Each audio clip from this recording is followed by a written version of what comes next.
What's happening, everybody? Jeff C here with another video, and this time I am going to be talking about the 5 books that I read in the month of May. Had to look back, check. This is the first time I've done one of these kind of monthly wrap-up. I figure I'd just start doing this instead of trying to do individual book reviews. So yeah, we'll see how this goes. But so May, technically, actually, I finished 4 books, and then I did start. Was kind of enjoying, but just the overall vibe of one book that I just ended up putting down. So I'll talk about those books, so let's get into it. All right, so the first book that I completed in the month of May for 2026 was the 4th installment of the Expanse series by James S.A. Corey. That is Sibylla Byrne. And I really enjoyed this book after having kind of a not a lackluster, but just a, after the 3rd book, just kind of feeling like a space filler. You know, it's always like when you have a record by a band, there's going to be a couple of songs that just seem like placeholders. And that's what the 3rd book did seem like to me. And so I felt like Sibylla Byrne was kind of a return to form for the series. There was a lot of action.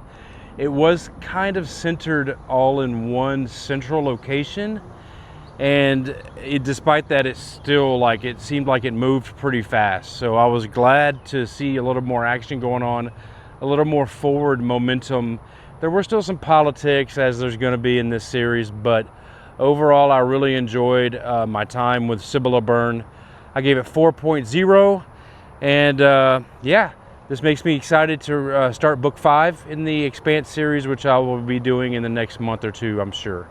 Also, if you have read the Expanse, let me know in the comments how you liked it. What do you think of Sibylla Byrne? So the next book that I finished in the month of May for 2026, I actually don't have a physical copy of, so I'll just put a picture of it here. It was the Boeing 737 story.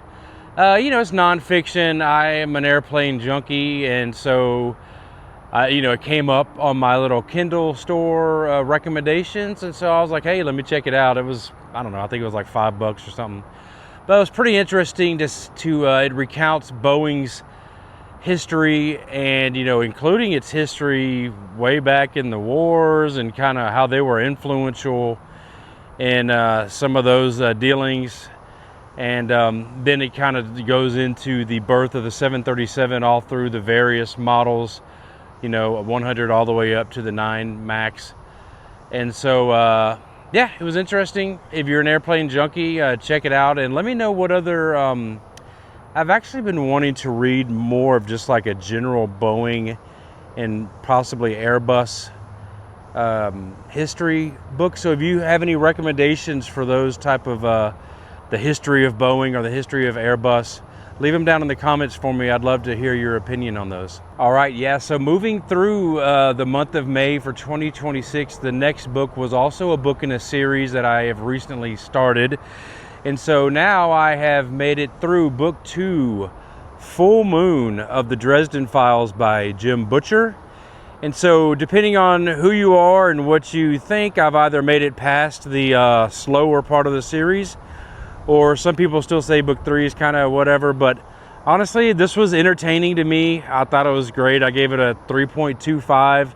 It's good enough, you know, and so if this is 3.25 and people are even going as far as to say you could skip the first 2 books, I'm really excited to see what the rest of the series brings. Those of you who don't know, the Dresden Files is based upon, basically it's urban fantasy. So this is Harry Dresden.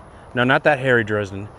This Harry Dresden from the series. And so it just kind of follows his, you know, he's working with the cops, and so far there's been 2 stories or some gangster activity, and yeah, it's very exciting. So yeah, book 2 of the Dresden Files, Full Moon by Jim Butcher, knocked out.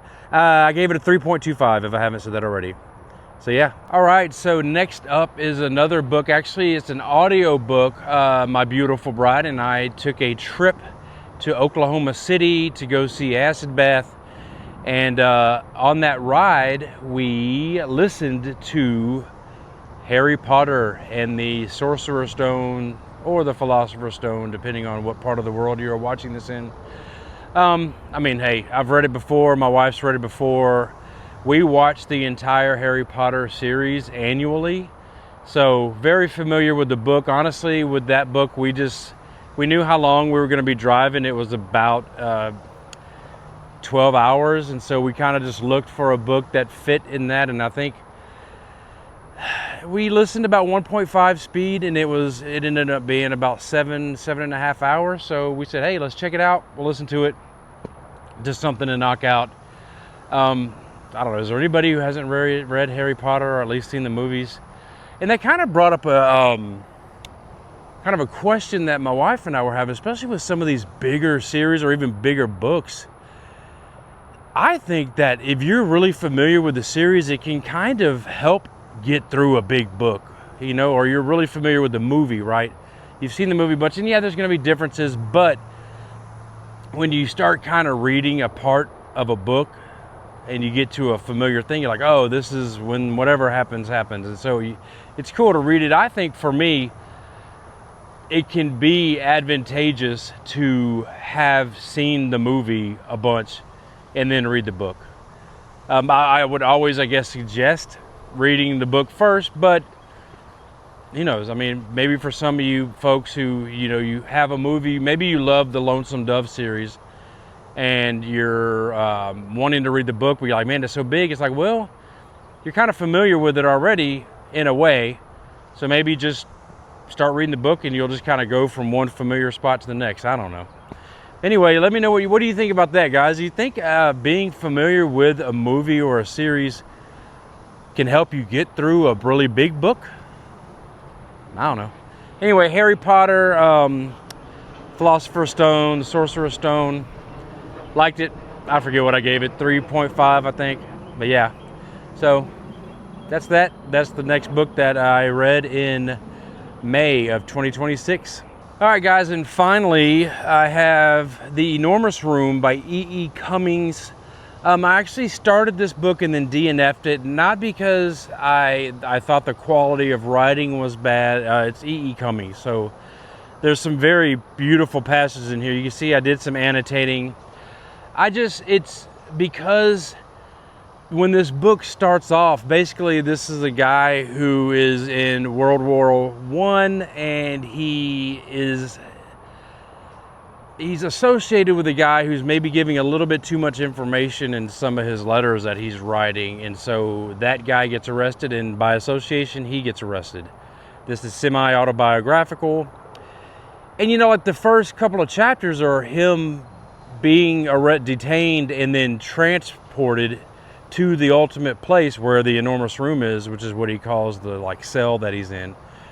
And because there's that motion of him meeting different guards and going to different locations, that kind of, I liked that. But then once he got into the room, it was just always in the room, and he's either describing a person, and a very vivid description, and they're written very well, but I kind of lose interest, where I'm just like, all right, we're in this room, and I don't know, it just doesn't do it for me at this point in my life. So I will probably come back to this. I'm going to definitely keep this book. And you know, hey, if that's your jam, check it out. The Enormous Room by E.E. Cummings. I still gave it like a 3.25, even though I DNF'd it. So, yeah, I'll come back to this one day. So yeah, guys, that's the 4 books and 1 DNF that I finished in the month of May for 2026. Again, I'm going to start doing these kind of monthly wrap-up videos. Maybe I'll do individual book reviews as like a reel or a short or something, but I just don't want to keep making longer videos that's just for one book. I mean, so that's where I'm at. If you have checked out any of those books, please let me know down in the comments. Please follow me on Goodreads. I'm on Fable. I'm on Instagram, all Jeff C. based in books. And please like and subscribe, and I will see you guys in the next video. Peace.